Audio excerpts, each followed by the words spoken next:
इस कार्यक्रम के प्रायोजक है कृषि एवं किसान कल्याण मंत्रालय, भारत सरकार।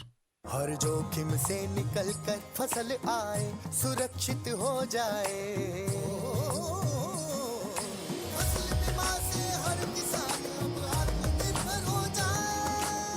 संकट के समय प्रधानमंत्री फसल बीमा योजना किसानों के लिए वरदान है। अब सूखा पड़े या बाढ़ आ जाए कोई डर नहीं। अब ओले पड़े या कीट पतंगे फसल खा जाए कोई फिक्र नहीं, क्योंकि हमने लिया है प्रधानमंत्री फसल बीमा।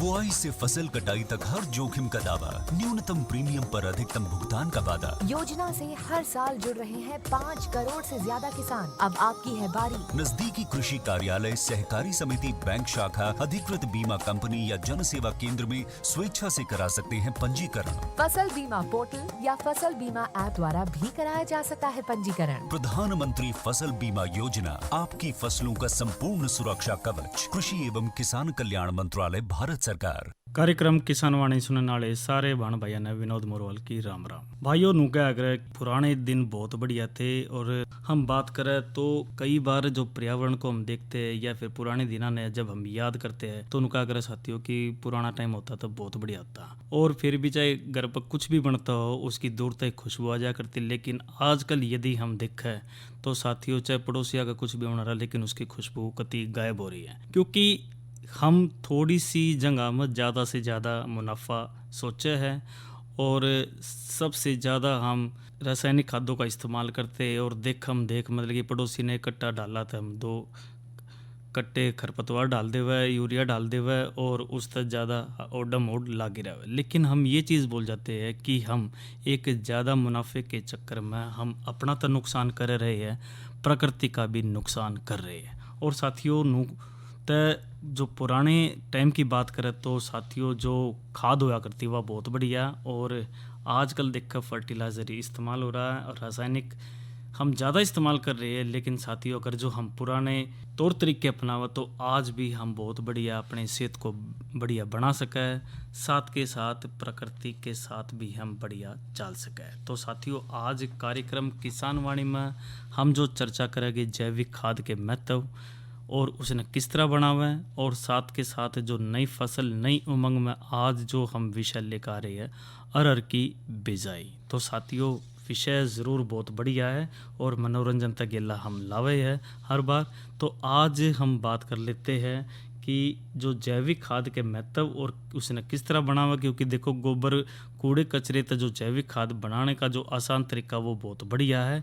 और ऐसा ही तो पुरानी हम तरीके की बात करें तो देखो जो पहले थे 300-400 वर्ष पहले यूरोप के किसान की बात करें तो जोड़ की जो तली की मिट्टी और ढिल्लों को अपने अपने खेतों में ज़मीन की भौतिक और रासायनिक संरचना में परिवर्तन के लिए डालते थे। लेकिन जो हमारे देश की बात करें तो ज़मीन की जो उर्वरा शक्ति में उसकी वृद्धि करता ही बरकरार रखने के लिए मेहनती किसान कार्बनिक खाद के रूप में गोबर की खाद, कंपोस्ट खाद या फिर हरी खाद, फसल चक्रों की दलहनी फसलों का समावेश वो थोड़े बहुत टाइम के लिए खेतों को हम खाली छोड़ने का जो प्रचलन था। लेकिन आजकल तो साथियों ने सोचे कि भाई 1 महीने में हमारी जो फसल हुआ पक्का तैयार हो जावा और उसने हम बाज़ार में बेचकर ज़्यादा से ज़्यादा बढ़िया लाभ ले लेवे। तो और नहीं तो पहले एक टाइम हिस्सा था भाई, पहले एक जगह तक हम जब खेती करते थे उस तक कुछ फसल ले लेते, फिर उसने 2-3 महीने तक हम उसने छोड़ दिया करते ताकि वो शक्ति बनी रहे। लेकिन लगभग 4 दशक पहला जो शुरू की गई जो रासायनिक उर्वरक पर आधारित जो हरित क्रांति ने हमने आज भूखमरी तक ज़रूर निजात दिलवा दी, लेकिन साथ साथ ज़मीन तक जो बहुत ज़रूरी पोषक तत्व के जो ज़्यादातर 2 ने सशक्त श्यामला मिट्टी के स्वास्थ्य पर बहुत बुरा प्रभाव डाला है। यानी जो हमारी माटी हवा कति खराब होली और इस का जो असर है फसलों की गुणवत्ता युक्त पैदावार में निरंतर गिरावट, और जनमानस की बात करें तो उसकी सेहत पर भी जो बहुत बुरा प्रभाव पड़ा है। और पौष्टिक चारे की जो उपलब्धता न होने की वजह से भी जो हमारे जो डंगर ढोर है जो हमारे पशु है उनमें जो दूध देने की क्षमता है वह भी कति कमी आ ली। और साथियों एक बीमारी और ज़्यादा आ रही है, क्योंकि हम जिस तरह इस्तेमाल कर रहे हैं, जो जैविक खाद इस्तेमाल नहीं कर रहे और रासायनिक और फर्टिलाइज़र इस्तेमाल कर रहे, उस तरह साथियों जो हमारा पशुधन है वो भी आज इसका घर पर दूध तक कम हो ही रहा है। साथ के साथ उनमें जो बांझपन और बार बार फिरने की समस्या और बहुत छोटे बड़े विकार उजागर इसमें होए से। तो इस जटिल समस्या तक निजात पाने के लिए तुरंत हमने प्रभावी कदम इसके उठाने चाहिए। और साथियों यदि हम अब भी ना सुधरे तो साथियों एक दिन हम भुखमरी के कगार पर भी आ सके, क्योंकि साथियों प्रकृति के साथ हमने ज़रूर चलना पड़ेगा और हमने हर चीज़ का ध्यान रखना पड़ेगा। तो इसी प्रकार जो गोबर कूड़े कचरे तक जैविक खाद बनाने के आसान और बेहतरीन तरीके की हम बात कर रहे हैं। गाँव में गोबर कूड़े करकट के स्थान पर तय होने वाली जो हानि है उसकी चर्चा करें तो साथियों हरियाणा की हम बात कर लेते हैं। सारे जितने ज़िला में हमने छोटे बड़े जो गांव सभी मिलाकर प्रत्येक गांव में गोबर कूड़े करकट के नए और पुराने सैकड़ों ढेर पड़े हमने दिखाई देते हैं। लेकिन ये गांव के बाहर खाली पड़ी सार्वजनिक ज़मीन, सड़कों, फिरनी के दोनों किनारों गलियों में खाली पड़े प्लाटों, नौरों और बाड़ों, तालाबों, जोड़ के आसपास गर्मियों में पेड़ों की छांव में बांधे जाने वाले जो पशुओं के खुट्टों तक थोड़ी दूर अलग अलग आकार और बेहतरीन पड़े मिलते हैं। जब जब वर्षा की बूंद इन पर गिरा है तब तब बदबूदार सड़ांध उठा लाग जावा है, क्योंकि साथियों जिस प्रकार से हम जाते हैं उसमें बदबूदार उसमें जो कोई अड़ंगा घेर देते। हालांकि देखिए सरकार बहुत अच्छा प्रयास भी कर रही है और आज लोग भी इस चीज़ को भी समझ रहे, भाई कूड़ा करकट हम फैलाओगे तो साथियों वो हमने नुकसान देगा। लेकिन फिर भी साथियों आजकल ज़्यादातर इलाके जो है इसमें हम अपनी जिम्मेवारियों को नहीं निभाते और कूड़ा करकट जो नुए डाल देते हैं और जब बारिश की बूंदें उन पर पड़ा है तो बदबू सड़ांध उठने लग जाए। तो मीथेन गैस उड़कर हवा में चली जाती है और मूसलाधार वर्षा के पानी के साथ इन ढेरों पर पड़ी कई प्रकार की गंदगी बहकर गाय भैंसों के पीने और नहाने वाले जोड़ और तालाबा के पानी में मिल जावा है, जिस तरह हरी हरी काई और रोगों को पनपनाती है। और इसलिए वायु और जल प्रदूषण में भी इसका बहुत बड़ा भारी योगदान है, क्योंकि देखियो साथियों प्रदूषण जो फैल रहा है वो कहीं ना कहीं हमारी कमियां हैं। और दूसरी हम बात करें तो खेतों के जो ढाणी पर रहने वाले जो लोग भी इसकी तरह गोबर कूड़े कचरे के ढेर लगा देते हैं। जिन पशुपालकों किसानों के पास गाँव में गोबर और कूड़ा करकट डालने के लिए स्थान नहीं है, वे खेत जाते टाइम कचरा गोबर कूड़ा करकट बैलगाड़ी या ट्रैक्टर ट्राली में या फिर जो ऊंची रेडी और झोटा बुग्गी में डालकर वो कच्चा ही खेत में बिखेर देते या फिर उसमें ढेर लगा देते हैं, और जिस तरह ऐसा करना नहीं चाहिए हमने। और अन्य प्रांतों में गोबर कूड़े कचरे के ढेरों की स्थिति की बात करें तो जो दूसरे जगह लगभग हरियाणा की तरह ही यह स्थिति से, और पूरे भारतवर्ष में हम बात करें तो भौगोलिक स्थिति के अनुसार इनमें कुछ न्यून अधिक फर्क मिल सकता है। लेकिन जो गोबर कूड़े कचरे तक खाद बनाने का जो पुरातन प्रचलित पारंपरिक तरीका यदि हम उसकी बात करें तो नीरी या फिर कोरी रेत जिसने राख और कुड़ला डालने का कोई विशेष फायदा नहीं होता, यानी कि अशिक्षा, अज्ञानता, रुपये पैसे का कम ब्योत, फरमाला जंग पानी आदि की कमी होने के कारण कूड़े के ढेर को खाद मानकर कर्म भूमि खेत में डालना बिल्कुल ही और सरासर गलत तरीका है। तो और देहात की बात करें तो मेहनत कश जो किसान हमारे वो तकरीबन 10-12 महीने बाद और कई तो इससे भी देर तक बेतरतीब बड़े ढेरा को उठाते हैं और उनके द्वारा खाली किए गए स्थानों पर फिर से नए ढेर लगाना शुरू कर देते। तो ये जो ढेर है तरीके ये गलते सड़ते नहीं है, तो सूर्य की धूप से वह गोबर सूख जाता है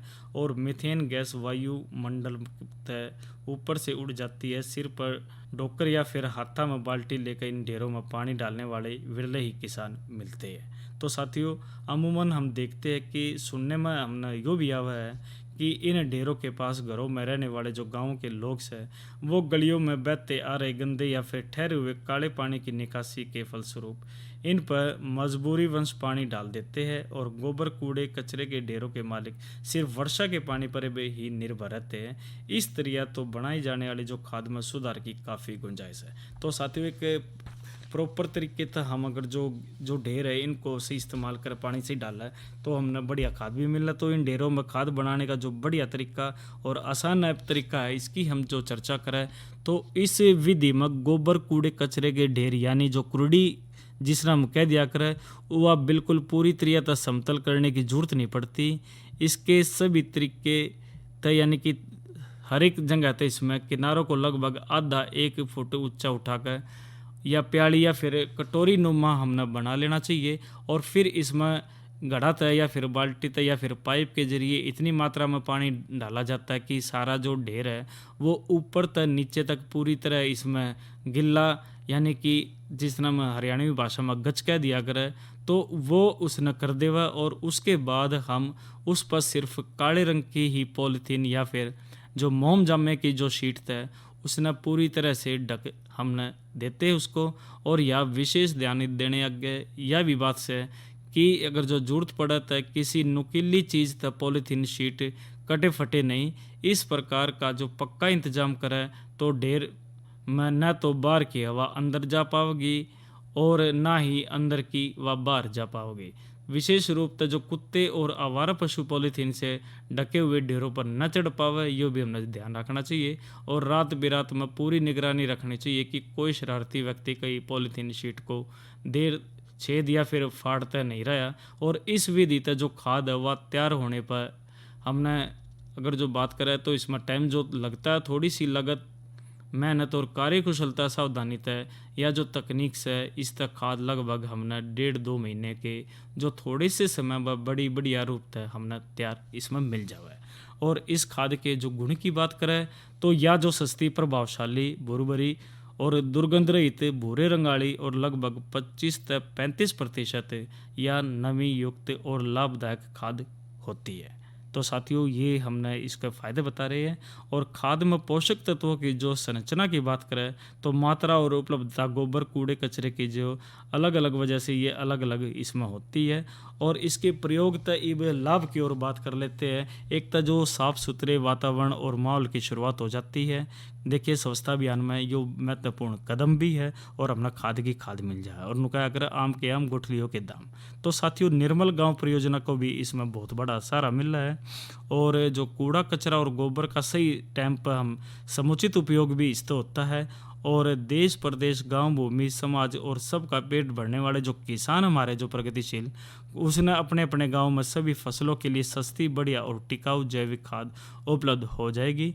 इसलिए प्राकृतिक धरोहर जो मृदा के स्वास्थ्य को बनाए रखने के लिए जो हमारे प्रगतिशील किसान बहन भाई है उनको सच्चे मन से बिना विलम्ब करे यह विधि अपनानी चाहिए जिससे हम ज़्यादा से ज़्यादा इसमें लाभ ले सकें। तो साथियों यह बात हमने करी जैविक खाद के महत्व को और किस प्रकार से बना हुआ है और इसमें क्या क्या ध्यान रखा और किस प्रकार से लाभ हो सके है यह हमने बात करी।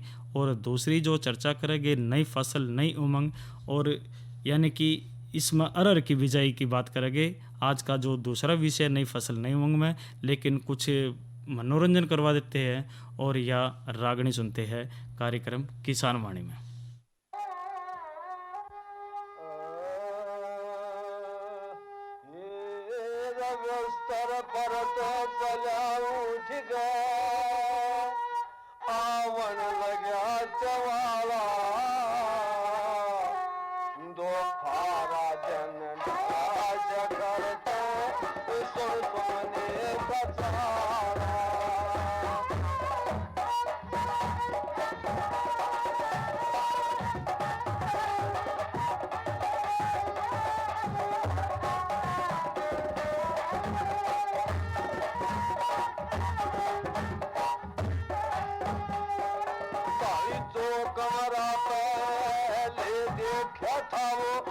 फिर नजर में आया बैठ गया और बैठमते सब तो दामन वाया चढ़ में पूरे जंगल का हस बदलावन लाया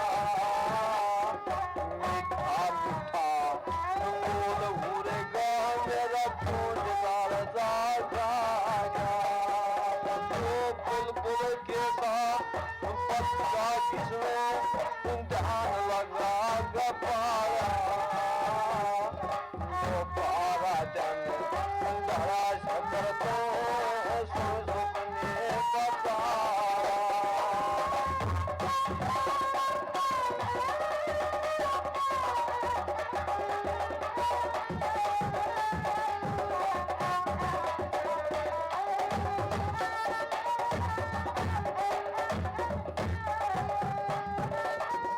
गोरी गोरी भैया नरम गोलाई पुतली लाल हरी थी चंद्रमा से मस्तक पर गंदी ठीक घड़ी थी गोरा मुख और आंख कटीली शाही बीच भरी थी जल पलट गरी यंत्र रामारी जाती जो घड़ी गंगे पदो ज्योति भट्टे जान नागल भाव पारा जो पारा जन धरा शकर सुन सुपने का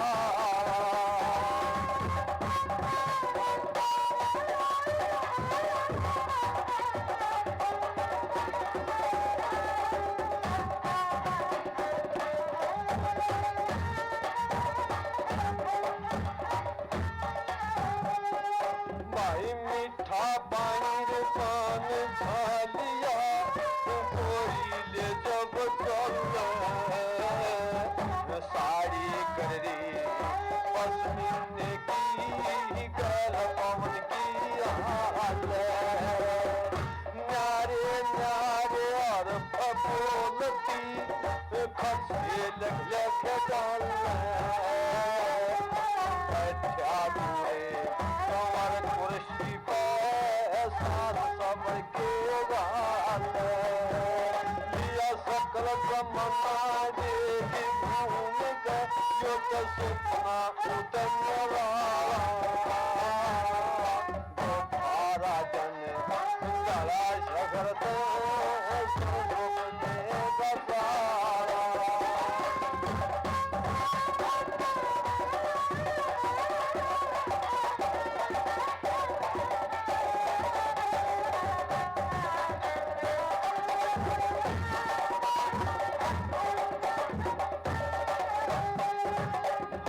चलाऊ बिकवा जगह छूट की वो कमरा फिर बताइयो गंगाऊ की मन पुछना दिखा पलंग पे हाथ लगाइयो इस बुरा जंजाल जगत में कोई मत ना इसका कमाइयो पाया जमाना पानी की जो सोच समझ लो लक्ष्मी जब लगी तो तैयार गए अगला भगवान जो पारा जन जरा शगर तो सुने का सारा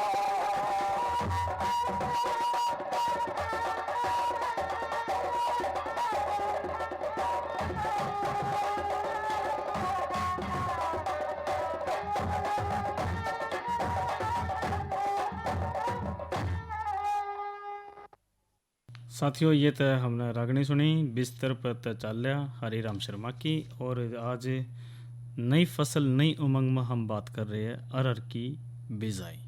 तो इसकी बात ज़रूर करेंगे, लेकिन कल प्रसारित होने वाले कार्यक्रम की भी जानकारी दे देते हैं। साथियों कल शनिवार है और 12 तारीख है, और कल का जो विषय रहेगा मिर्च की काश्त में सावधानियाँ।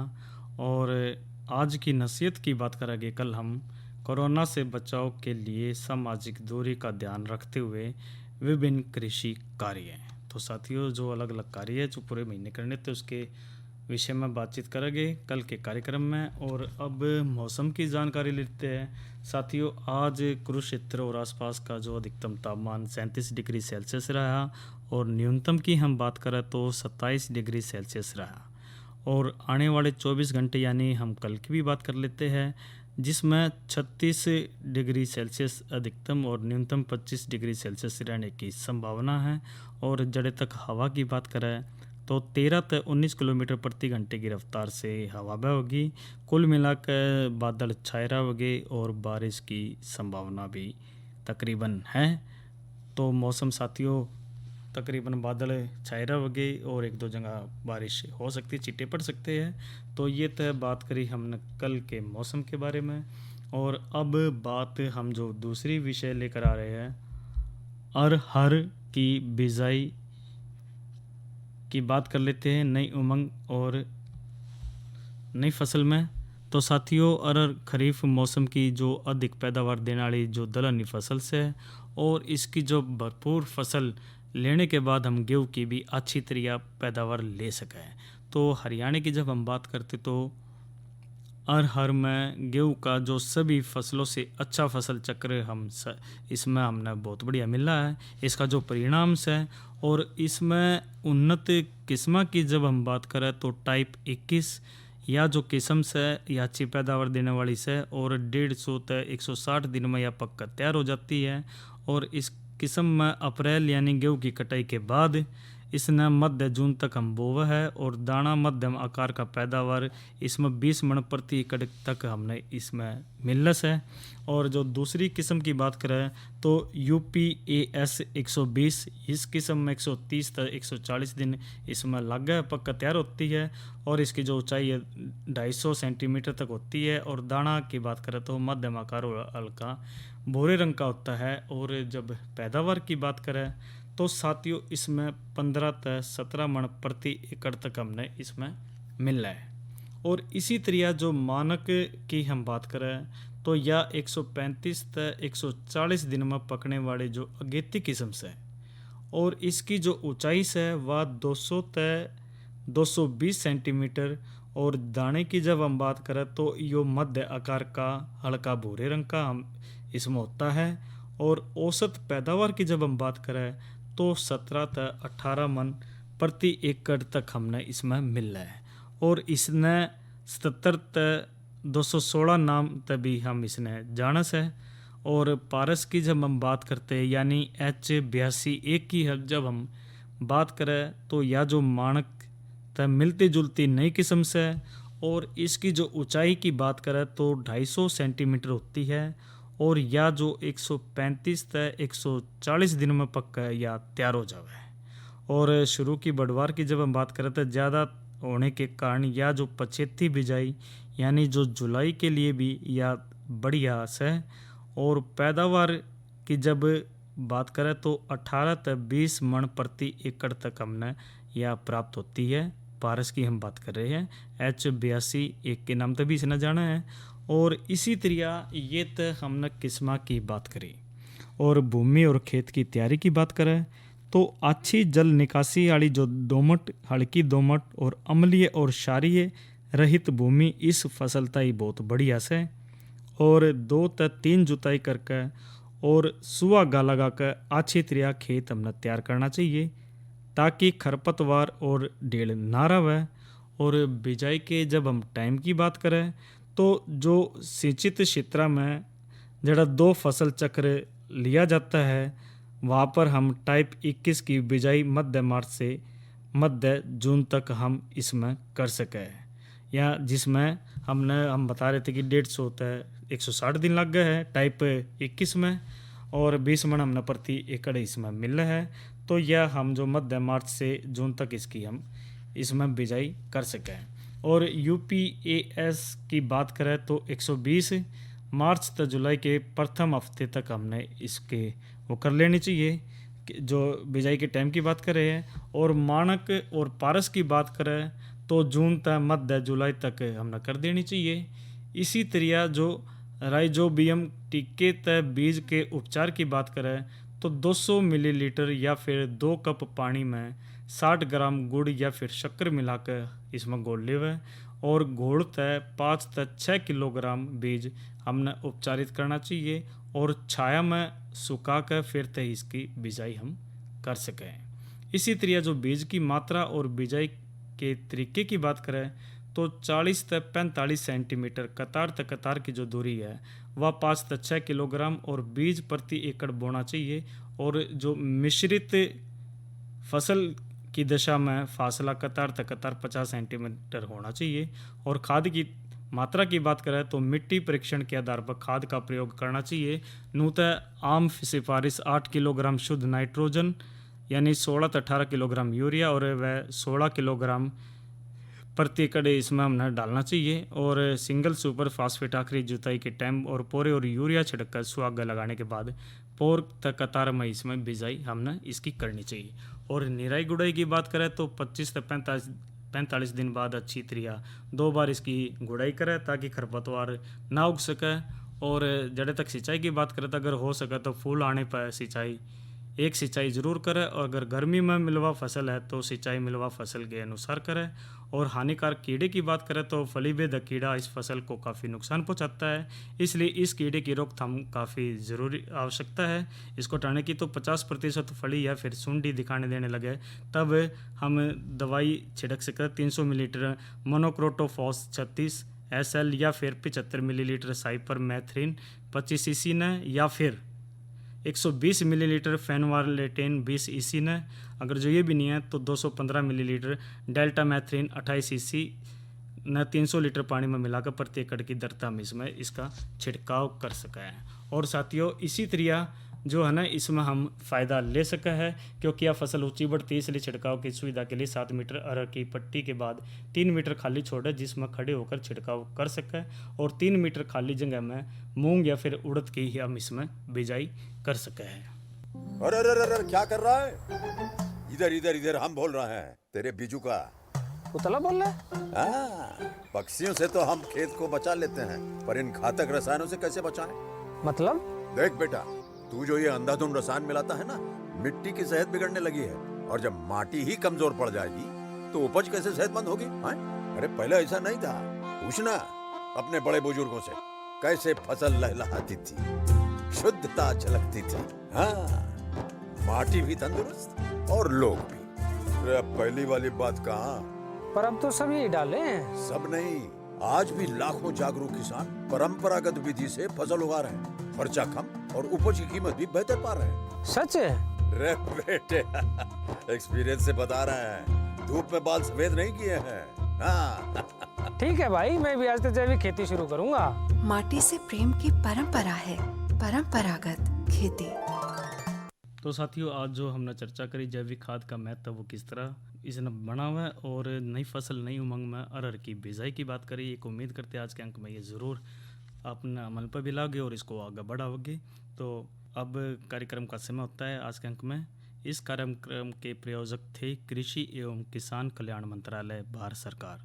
अच्छा भाइयों, राम राम।